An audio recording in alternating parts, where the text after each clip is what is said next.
ప్రతిరోజు పవిత్రమైన తిరుమల లడ్డు వ్యవహారం ప్రజల్లో ఒక ఆలోచన మళ్లించడానికి ఇదేదో రాజకీయ పార్టీలు కక్ష సాధింపుగా లేదంటే వ్యక్తిగతంగా గౌరవ ముఖ్యమంత్రి గారు చంద్రబాబు నాయుడు గారి పైన మా పార్టీ అధినేత రాష్ట్ర ఉప ముఖ్యమంత్రి పవన్ కళ్యాణ్ గారి పైన అనేక మాధ్యమాల్లో వైఎస్ఆర్సీపీ నాయకులు వీళ్ళు చేస్తున్న ప్రచారం చూస్తుంటే చాలా ఆందోళన కలిగిస్తుంది. అసలు నైతికంగా వీళ్ళకి మాట్లాడే కనీస హక్కు కూడా లేదు. ఎందుకంటే ఒక చుక్క నెయ్యి కూడా ఈ 60 లక్షల లీటర్ల నెయ్యి అని వీళ్ళు చెప్పే నెయ్యిలో ఒక చుక్క నెయ్యి కూడా లేదని చాలా స్పష్టంగా నిర్ధారించిన తర్వాత కూడా వీళ్ళు కేవలం ఎదురుదాడి చేసి రాజకీయంగా దాన్ని వేరే యాంగిల్లో తీసుకెళ్తే వ్యక్తులపైన బురద జల్లడానికి చేస్తున్న ప్రయత్నం సమాజం అంతా కూడా ఆలోచించాలి, ఖండించాలి.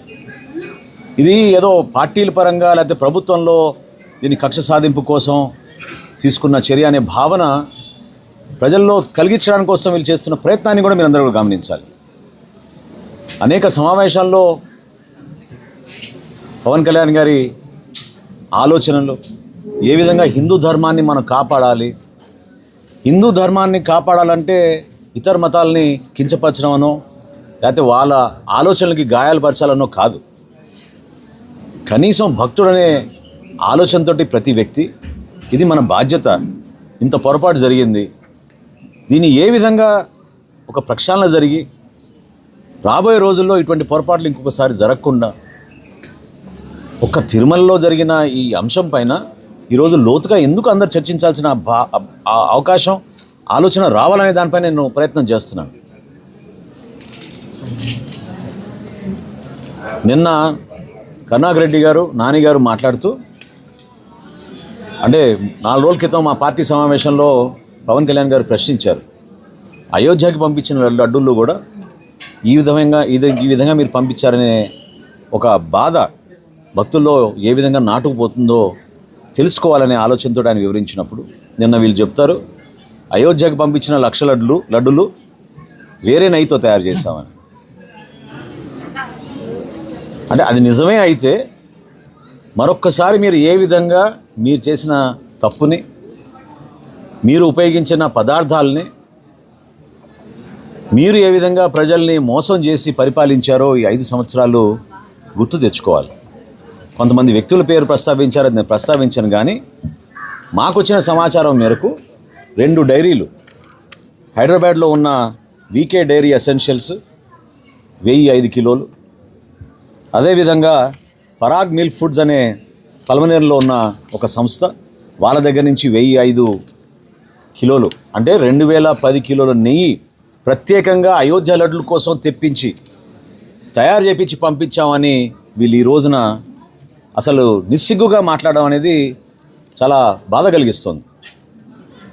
ఏ విధంగా మీరు కేవలం అయోధ్య పంపించిన లడ్డుల వరకు ప్రత్యేకంగా వేరే నెయ్యి వాడారు అంటే మీకు దీని వెనక తెలుసా? మీకు మనం వాడుతున్న నెయ్యి అసలు నెయ్యే కాదని మీకు అప్పటికే తెలుసా? రామ్ జన్మభూమి ట్రస్ట్ నుంచి మాకు 1,00,000 మినీ లడ్డూలు పంపించమని వాళ్ళు ఉత్తరం రాసినప్పుడు టీటీడీ బోర్డు నుంచి వాళ్ళు దీనిపైన అంగీకరించి సరఫరా చేద్దామని నిర్ణయించుకున్నప్పుడు అక్కడే కదా పవిత్రమైన తిరుమలలోనే కదా లడ్డూలు చేసేది. అంతేగాని మేము సపరేట్గా పంచదార పంపిస్తాం, మేము శనగపప్పు సపరేట్ పంపిస్తాం అంటే లడ్డూలు మీకు తయారు చేసి ఇస్తారా చెప్పండి. నేను ఈ సందర్భంగా కోరుతున్నా, అంటే ఇది ఒక అంశం పైన నేను ప్రత్యేకంగా మాట్లాడడం దీని వెనక ఏంటంటే దయచేసి హిందూ ధర్మాన్ని కాపాడడం కోసం అనేక మంది రాత్రింపగలు పాపం కృషి చేస్తూ ఉంటారు. ఎంతోమంది మఠాధిపతులు, పీఠాధిపతులు అనేక దూరమైన ప్రాంతాల్లో కూడా పర్యటించి వేల సంవత్సరాల నుంచి వాళ్ళు పడిన కృషిని ఈరోజు మనం మర్చిపోకూడదు.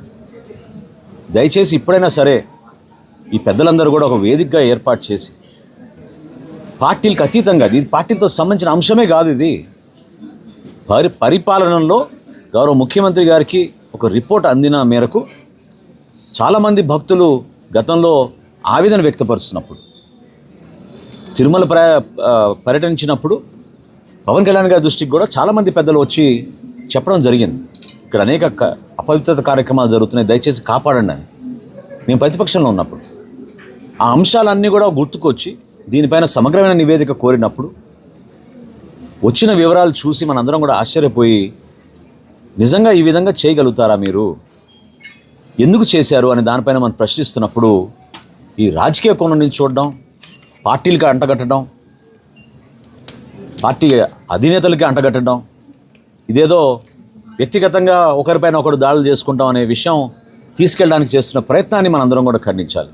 నేను మనస్ఫూర్తిగా కోరుకుంటున్నా పెద్దలందరినీ కూడా, సమాజంలో ఉన్న పెద్దలందరూ కూడా ఖచ్చితంగా దీనిపైన ఒక రౌండ్ టేబుల్ సమావేశం ఏర్పాటు చేయండి, ఒక వేదిక ఏర్పాటు చేయండి, వాస్తవాలు తెలుసుకోండి, ప్రభుత్వం మీకు అందించిన ఈ సమాచారాన్ని మీ ముందు పెట్టుకోండి, ధర్మాన్ని కాపాడండి, భక్తుల మనోభావాలు కాపాడండి. ఇటువంటి పొరపాటు ఇంకెప్పుడు కూడా ఇట్లా జరగకుండా, ఎందుకంటే ఒక తిరుమల ఆలయంలోనే కాదు, పవిత్రమైన తిరుమలలో వెంకటేశ్వర స్వామి ఆరాధ్య దైవంగా ఉన్న ఆలయంలోనే కాకుండా ఇతర ఆలయాల్లో కూడా ఏ ఉత్సవాలు జరిగినా, ఏ పండుగ జరిగినా మనం కోరుకుంటాం తిరుమల నుంచి లడ్డు తెచ్చుకుందాం.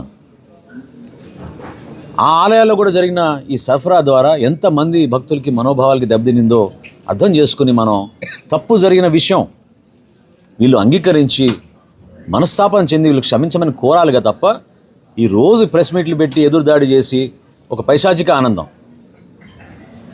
మేమేదో ఒక పండుగ వాతావరణంలో చేసుకుంటున్నట్టు కార్యక్రమం చేసుకుంటున్నారు. ఈరోజు చాలా స్పష్టంగా మొన్న సిబిఐ ఏదైతే నివేదిక అందించిందో 60 లక్షల లీటర్ల నెయ్యిలో అసలు నెయ్యే లేదని ఇచ్చింది, ఒక చుక్క నెయ్యి లేదని ఇచ్చింది. ఆ విధంగా ఒక వ్యవస్థ సుప్రీంకోర్టు ఆధ్వర్యంలో చేసిన ఈ కార్యాచరణలో, ఈ ఎంక్వైరీలో వాళ్ళు ఇచ్చిన సమాచారం మేరకు అందరూ కూడా అప్రమత్తం అవ్వాలి, సమాజం కూడా తెలుసుకోవాలి. నేను ఏం కోరుతున్నానంటే మొన్న పవన్ కళ్యాణ్ గారు కూడా ఇదే చెప్పారు, ధర్మాన్ని కాపాడమంటే మనం ఏదో